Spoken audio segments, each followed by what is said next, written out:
This is the frontier. Boston and Cambridge are the world's capital for biomedical research. You have hospitals associated with other medical schools. You have the Broad Institute. You have drug companies. But when it comes to cancer, Dana-Farber is the leader in that ecosystem. If you're really interested in biomedical research, there's a pretty good chance you're trying to get to Boston. And if you're interested specifically in cancer research, there's a pretty good chance you're trying to come work at the Dana-Farber. Dana-Farber is an extraordinary institution. Our mission is to treat patients with cancer, to discover new therapies for cancer, and to train a new generation of cancer doctors.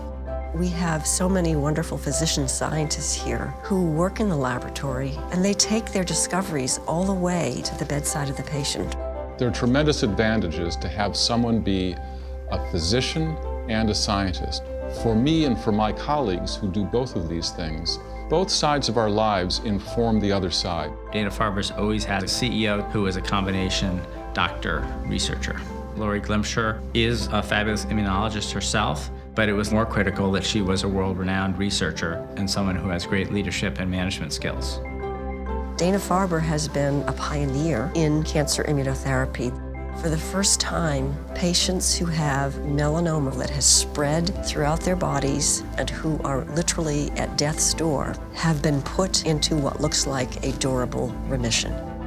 Cancer is a very complicated area, but we punch way above our weight because of the talent of the people we have. Precision medicine is an incredibly important concept right now in oncology. TDM1 is an exciting drug that I like to think of as a smart bomb. It is a way to very precisely deliver chemotherapy just to breast cancer cells. We've invented a really exciting technology because there's a lot of proteins, including KRAS, where we think this will be the first way we can induce degradation of these targets and render previously undruggable proteins druggable. Our lab studies the BAF complex, which we've learned through genetics is a major culprit in human cancer. We use the Rubik's Cube as an analogy to study this complex in that different structural forms can dictate whether a cell proliferates normally or proliferates as a cancer cell. If we can reverse the faulty activity of these chromatin regulators, this could reverse the growth of human cancer. The best thing to happen for a clinical researcher is to be caring for a patient in the clinic, to be able to offer them something they couldn't get anywhere else, a new clinical trial with a new hot drug or combination, and then that's exciting, but when it works.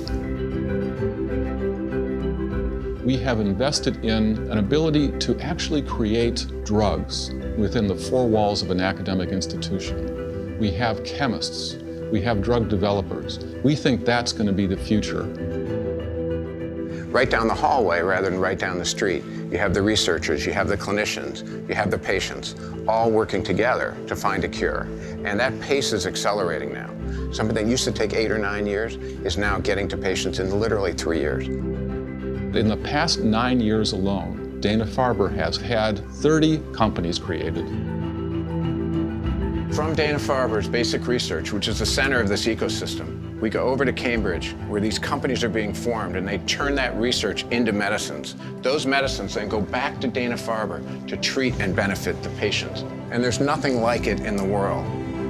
If you were interested in rocket science, the time to be alive was during the 1960s, whereas if you were really interested in cancer biology and cancer medicine, the time to be alive is right now.